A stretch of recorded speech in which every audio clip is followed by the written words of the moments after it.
नमस्कार फ्रेंड्स, आप सभी लोगों का स्वागत है फिर से हमारे यूट्यूब चैनल मॉट फाइंडर्स में। और आज हम डिस्कस करेंगे गोल्ड के बारे में। गोल्ड का क्रेज बहुत ज़्यादा है इंडिया के अंदर, और लेडीज़ में स्पेशली गोल्ड की ज्वेलरी खरीदने का शौक बहुत ज़्यादा है। एंड उसको लोग इन्वेस्टमेंट मानते हैं। सो और इंडिया में एक ऐसी सबसे बड़ी ऐसी कंट्री है जो गोल्ड का इंपोर्ट सबसे ज़्यादा करती है, और क्रूड ऑयल के बाद जो गोल्ड का इंपोर्ट है, इंपोर्ट होने वाली चीज़ों में सबसे ज़्यादा जो दूसरा नंबर की चीज़ है वो है गोल्ड। ठीक है, तो गोल्ड के क्रेज को लेकर बात करेंगे, और गोल्ड में इन्वेस्ट करना क्या सही है, कितना गलत है, क्या फायदे हैं और क्या नुकसान है। चलिए बने रहिए हमारे साथ। तो दोस्तों, सबसे पहले हम बात करते हैं गोल्ड है क्या। गोल्ड एक ऐसी एसेट क्लास है जिसको आप हैजिंग के लिए यूज करते हैं। जब भी आप उसमें इन्वेस्टमेंट करते हैं तो एक हैजिंग के पर्पज से इन्वेस्टमेंट करते हैं। ठीक है। और हैजिंग क्या होती है? हैजिंग ये सी चीज होती है जिसके द्वारा अगर आपने कहीं इन्वेस्टमेंट किया हुआ है, उसके रिस्क को आपको कम करना है, तो इस तरह के प्रोसेस को आप हेजिंग बोलते हैं मोटी मोटी भाषा में। और गोल्ड के साथ साथ एक चीज ये है कि इसमें आपको कैश फ्लो नहीं होता है। जैसे मकान ले लेंगे तो उसका किराया आता रहता है, कोई शेयर ले लेंगे तो उसका डिविडेंड मिलता रहता है, कोई बॉन्ड ले लेंगे तो उसका इंटरेस्ट मिलता रहता है। इसलिए गोल्ड में अगर कोई पैसा लगाते हैं आप, तो उसका कोई पीरियडिकल टाइम पे कुछ ऐसा नहीं होता कि आपके पास कोई पैसा आने वाला है। जो उसकी वैल्यू है, ट्रू वैल्यू, वही बढ़ती है। इसलिए इसको स्टोर ऑफ वैल्यू भी बोला जाता है। ठीक है दोस्तों। और दूसरी चीज ये है, बेसिकली जब भी इक्विटी मार्केट्स हाई होते हैं तो गोल्ड का प्राइस लो होते हैं, और जब गोल्ड हाई होता है तो इक्विटी मार्केट्स लो होते हैं। तो इसलिए इसको मेनली इक्विटी के साथ साथ इसमें इन्वेस्ट करके इसको हेजिंग के लिए यूज किया जाता है। Got it? ठीक है। अब आपके पास चार रास्ते हैं किस तरह से आप इन्वेस्टमेंट कर सकते हैं। पहला रास्ता है ज्वेलरी, है ना। दूसरा रास्ता है ईटीएफ। तीसरा रास्ता है सॉवरेन गोल्ड बॉन्ड्स, एंड चौथा रास्ता है फंड्स। ठीक है। इन चार रास्तों से आप, चार तरीके से आप जो है गोल्ड में इन्वेस्ट कर सकते हैं। अब सबसे पहले हम बात करते हैं ज्वेलरी के बारे में। तो ज्वेलरी में दोस्तों एक ये बिल है, कौन सी कंपनी का, कौन सी शॉप का ये मत, लेकिन ये और एक ओरिजिनल बिल है जो मैं आपको दिखाने के लिए लाया हूँ। ठीक है। इसके लिए इसको लेके हम थोड़ी थोड़ी मोटा मोटा कैलकुलेशन करेंगे, और ये जानने की कोशिश करेंगे कि आपको ज्वेलरी में इन्वेस्टमेंट करके फायदा है या नुकसान है। ठीक है। तो सबसे पहले देख लीजिए, जो गोल्ड का प्राइस है उस दिन, ये महाराष्ट्र की एक शॉप का बिल है। तो इसमें डेट देख लेते हैं। सबसे पहले इसकी डेट जो है फ्रेंड्स, वह 27 अगस्त 2020। 27 अगस्त 2020 को जो गोल्ड का प्राइस था वो 53,000 रुपया पर तोला, मतलब 10 ग्राम का, 1 ग्राम का प्राइस 53,5300, 5,300 रुपये के हिसाब से था। 24 कैरेट गोल्ड का, है ना। 24 कैरेट गोल्ड का प्राइस 5,300 रुपया था। इन भाई ने जो सोना खरीदा है वो खरीदा है वो सोना खरीदा है उन्होंने 22 कैरेट गोल्ड, लेकिन प्राइस दिया है 5300 रुपया ही, है ना। पहली बात गौर करने वाली है, क्योंकि 24 कैरेट गोल्ड की कभी भी ज्वेलरी नहीं बन सकती है। तो क्या है, उसमें थोड़ा सा मिलावट करनी पड़ती है, कॉपर की, सिल्वर की और भी चीज़ों की, जिससे कि उसकी ज्वेलरी की शेप में लाया जा सके। अब इन भाई ने सोना लिया और 22 कैरेट सोना लिया, 24 कैरेट गोल्ड का पैसा दिया। ठीक है। अब 22 कैरेट के अगर हिसाब से उसका हिसाब लगाते हैं सोने की वैल्यू, तो 22 कैरेट के हिसाब से अगर सोने की वैल्यू हम लगाते हैं, और इनका 5.230 ग्राम्स, है ना, 5.230 ग्राम्स इन्होंने जो है सोना लिया है 5300 रुपये के हिसाब से। तो जो वैल्यू होती है टोटल मिला के होती है 27,719 रुपया, है ना। प्लस इन्होंने 1,046 रुपया इसका मेकिंग चार्जेस दिया है, प्लस 3% जीएसटी, है ना। तो टोटल इन्होंने जो अमाउंट पे किया है वो किया है 29,628 रुपीज, प्लस 2,000 रुपये का जो इन्होंने आप देख सकते हैं 2,000 रुपया इन्होंने जो है स्टोन वैल्यू, स्टोन लगा हुआ सोने में, तो 2,000 रुपये स्टोन की वैल्यू दी इन्होंने। इतनी बात समझ में आ गई। 22 कैरेट सोना लिया, 24 कैरेट का पैसा दिया, plus making charges, plus GST, है ना। ये मैं जो स्टोन वैल्यू है इसको एक्सक्लूड कर दे रहा हूँ अभी थोड़ी देर के लिए। तो इनके सोने की जो जो इन्होंने पेमेंट किया है, जो इनका इन्वेस्टमेंट अमाउंट, अगर इन्होंने इन्वेस्टमेंट सोच के पैसा दिया होगा, वो दिया 29,628 रुपया। ठीक है। अब जो गोल्ड की 22 कैरेट गोल्ड की प्योरिटी होती है वो होती है 91.67%। ठीक है। अब 91.67% के हिसाब से अगर मैं लगा के चलूं, ठीक है फ्रेंड्स, सो इस जो नेट गोल्ड की वैल्यू होगी, क्योंकि जो गोल्ड की वैल्यू है वो 27,000 रुपया ही थी, है ना। बाकी तो टैक्सेस और मेकिंग चार्जेस थे। 27,000 के हिसाब से अगर मैं इतने परसेंट इतनी परसेंट प्योरिटी वाले गोल्ड की वैल्यू निकालूं 22 कैरेट के हिसाब से, तो बनती है 25,410 रुपया, है ना। उन्होंने दिया 29,628 रुपया। तो उनको आज के दिन में लॉस कितना हुआ? उनको 14% का लॉस बैठता है। ठीक है, एक सिचुएशन ये हो गई। अब इससे आगे बढ़ते हैं।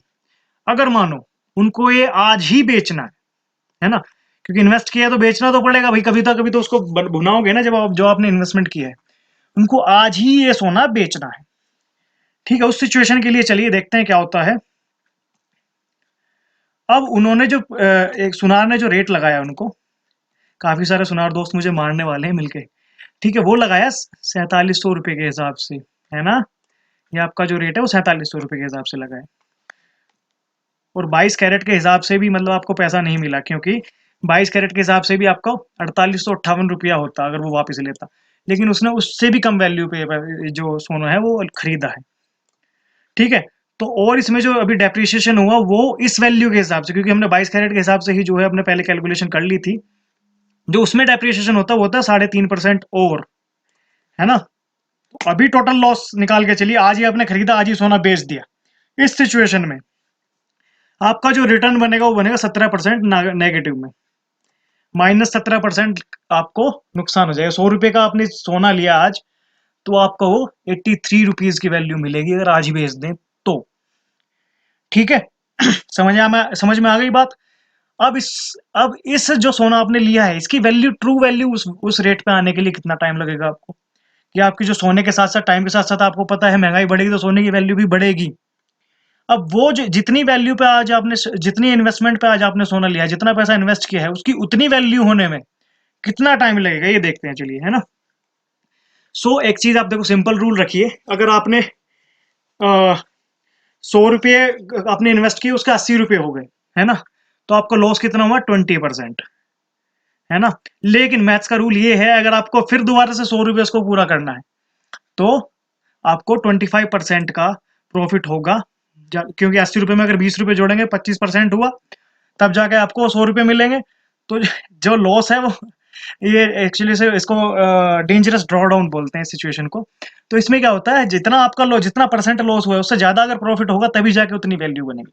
तो जितना आपने यहाँ लॉस किया था 17%, 17% अगर आप प्रॉफिट कर भी गए, 17% उसकी इंक्रीज भी हो गई वैल्यू, तो भी उतनी वैल्यू नहीं होगी जितनी आपने खरीदी थी, है ना। तो इस सिचुएशन के हिसाब से आपको कितना रिटर्न और बनाना पड़ेगा? 20% रिटर्न, है ना। 20% रिटर्न और प्लस होगा उसकी वैल्यू में, तब जाके आपको आपके पैसे की उतनी वैल्यू मिलेगी, है ना। और इसमें टाइम कितना लग सकता है? गोल्ड का जो रिटर्न है वो पिछले 25 साल में 9.4% रहा है। 9.4% के हिसाब से लगभग आपको 25 महीने लग जाएंगे उसकी वो ट्रू वैल्यू पाने के लिए, जो पैसा आपने आज लगाया था। ठीक है, अब आप मुझे ये सोच के बताइए, ज्वेलरी में इन्वेस्ट करने में फायदा है या नुकसान है? बाकी कैलकुलेशंस मैं आपको पीपीटी दे दूंगा, उसमें कोई बड़ी बात नहीं है, अच्छे से देख लीजिएगा। मैं आपका ज्यादा टाइम वेस्ट नहीं करना चाहता हूँ इस चीज में, है ना। और दूसरी चीज दोस्तों क्या होती है ना, सोने के साथ हमारा अटैचमेंट ऐसा हो जाता है कि हमारी चीज से वो छूटती नहीं है चीज। उसमें पैसा लॉक कर दिया, बस वो सेफ में रखा गया तिजोरियों में, और उसके साथ ऐसा मेंटल अटैचमेंट हो जाता है, अगर भाई सोना चला गया तो बस इज्जत ही चली गई। वही बिरजू वाली हालत हो जाती है ना। बिरजू जाता लाला के पास, भाई मेरे माँ के कंगन वापस कर दे। तो उतना अटैचमेंट हो जाता है उन सोने की चीजों से, और वो वैसा पैसा बिल्कुल लॉक इन है। आपने उस कैपिटल का को वेस्ट कर दिया, जो आप कहीं और लगाते तो थोड़ा शायद आपको रिटर्न अच्छे मिल जाते, है ना। अब देखिए, और एक और नुकसान मैं आपको बता देता हूँ इस चीज का। सोना खरीदने का नुकसान क्या है? मान लीजिए श्याम ने प्रॉमिस किया अनुराधा को कि भाई मेरे पास पैसा आने वाला है और मैं तुम्हें सोने की चेन लेके दूंगा। अब श्याम के पास पैसा आ गया, कचरा सेठ एक सुनार है, उसके पास जाता है और पैसा लेके चेन लेके आ जाता है। अब कचरा सेठ क्या करेंगे? कचरा सेठ अपने पॉकेट में तो रखेंगे नहीं, उन्होंने भी कहीं सुनार से लिया होगा। इस तरह चेन ऑफ काफी सुनार, वो पैसा ऊपर जाने लगता है ना। और ऐसे कई सारे सुनार हैं, है ना। कई सारे सुनार है, बाबू भाई, कचरा सेठ, सारे मिलके इनके पास बहुत सारा पैसा हो जाता है। लेकिन अब सोना इंडिया में तो है नहीं, बहुत कम है ना। काफी most of the time south Africa या इधर उधर बाहर से ही आता है, तो वो सोना इम्पोर्ट होता है ना। अब इम्पोर्ट जब होता है तो वो पैसा जो दिया जाता है वो रुपयों में नहीं दिया जाता, डॉलर में दिया जाता है। समझ में आ गई बात? अब वो कैसे होता है? अब ये जो सब भाई लोग जाएंगे आरबीआई के पास में, क्योंकि आरबीआई के पास में क्या है, फॉरेक्स रिजर्व है ना, डॉलर्स उनके पास है। तो डॉलर्स में वो क्या करेंगे, इनसे पैसा लेंगे सबके सब, और डॉलर्स में उसको एक्सचेंज करके जहां से भी वो सोना आया था उसको पैसा दे दिया जाएगा। अब एक सिचुएशन समझ के चलिए, इतने सारे लोग जाके पहुंच गए आरबीआई गवर्नर के पास में, है ना। अब इतने सारे लोग हैं लेकिन डॉलर तो लिमिटेड ही है ना फॉरेक्स में। अब इतने सारी जब सप्लाई हो जाएगी तो डिमांड, मतलब सॉरी, इतनी सारी सप्लाई हो जाएगी, डिमांड कम है, डॉलर कम है, तो इसके सामने जो है डॉलर रुपये की वैल्यू घटेगी या बढ़ेगी?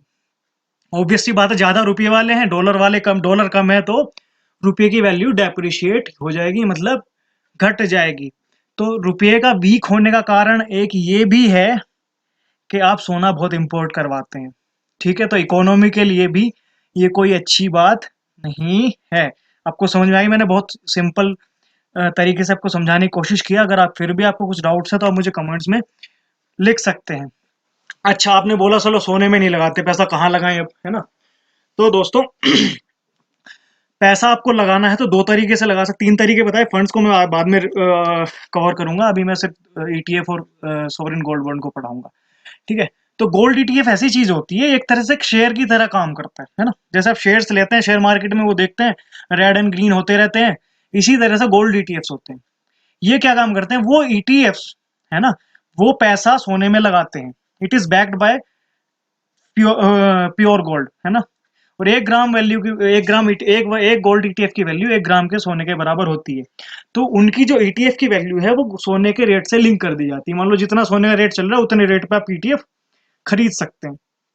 और दूसरी चीज में क्या है, दूसरा फायदा ये है, इसमें शेयर्स की तरह अभी 2 मिनट में ले भी सकते हैं, बेच भी सकते हैं। एनएससी बीएससी पे लिस्टेड रहते हैं, national stock exchange and Bombay stock exchange, दोनों पे लिस्टेड रहते हैं। इसमें आप तुरंत खरीदना तुरंत बेचना कर सकते हैं। तो इसमें फायदा क्या है आपको, पहली बात, आपको जीएसटी नहीं देना। दूसरी बात, आपका जो फिजिकल गोल्ड है उसकी सिक्योरिटी नहीं रखनी, डीमेटेरियलाइज फॉर्म में होते हैं, खरीदिए बेचिए, और लिक्विडिटी बहुत ज्यादा है, आपको आज ही तुरंत से पैसा चाहिए, कहीं भागने दौड़ने की जरूरत नहीं है, तुरंत आपको उतना पैसा मिल जाएगा। और आपकी वैल्यू भी डेप्रिशिएट नहीं होती जैसे ज्वेलरी में हो जाती है। अच्छा, ये तो उन लोगों के लिए है इन्वेस्टमेंट जो 1 साल 2 साल 3 साल के लिए इन्वेस्टमेंट करना चाहते हैं, ठीक है, जिनको लिक्विडिटी ज्यादा चाहिए। और अगर जिनको ज्यादा लंबे टाइम के लिए पैसा लगा के रखना है और सोने से ज्यादा प्यार है, उनके लिए होते हैं sovereign gold bonds. Sovereign gold bonds कौन इश्यू करता है? SGBs, RBI, on behalf of government of India. मतलब गवर्नमेंट ऑफ इंडिया ये गारंटी देती है कि भाई मोहन, आप मुझे पैसा दो, ठीक है। आप अगर जितना भी रिटर्न आपका बनेगा 8 साल के लिए मुझे पैसा दीजिए। 8 साल का इसमें लॉक इन पीरियड होता है। It is backed by high pure, मतलब बहुत ही प्योर गोल्ड के साथ 999 प्योरिटी, मतलब 1000 हिस्से में से 999 हिस्सा सोने की प्योरिटी से ये बैक्ड होते हैं। गवर्नमेंट ऑफ इंडिया इस चीज की गारंटी देती है कि 8 साल बाद जो भी सोने का प्राइस होगा उतना पैसा आपको मिलेगा बिना किसी डाउट के, है ना। और दूसरी चीज क्या है इसमें फायदा, कि ये इस पे जो भी आप कैपिटल गेन करते हैं, कैपिटल गेन्स टैक्स उस पे नहीं लगेगा, है ना। तो सबसे अच्छा ऑप्शन आपको अगर सोने में पैसा लगाना है तो इससे अच्छा ऑप्शन मैं नहीं मानता। 8 साल का लॉक इन पीरियड जरूर है, लेकिन प्लस इसके साथ साथ एक चीज और है, आपको 2.5% का, जितना सोने की वैल्यू है वो तो है, लेकिन जितना प्रिंसिपल अमाउंट, मान लो आपने 1 लाख रुपया लगाया तो 2,500 रुपया आपको साल भर का, साल भर में हर 6 महीने में 1250 करके वो अलग मिलेगा। तो अब मुझे बताइए किस में आपको पैसा लगाना सबसे ज्यादा अच्छा लगा। इसके अलावा कोई डाउट्स हैं आप मुझे जीमेल पे लिख सकते हैं, कमेंट बॉक्स में लिख सकते हैं, टेलीग्राम चैनल है उस पर लिख सकते हैं, ठीक है दोस्तों। और रही बात, आप बोलते हैं वीडियो बहुत लंबा हो जाता है, तो देखो दोस्तों ये एक एजुकेशन है, इसको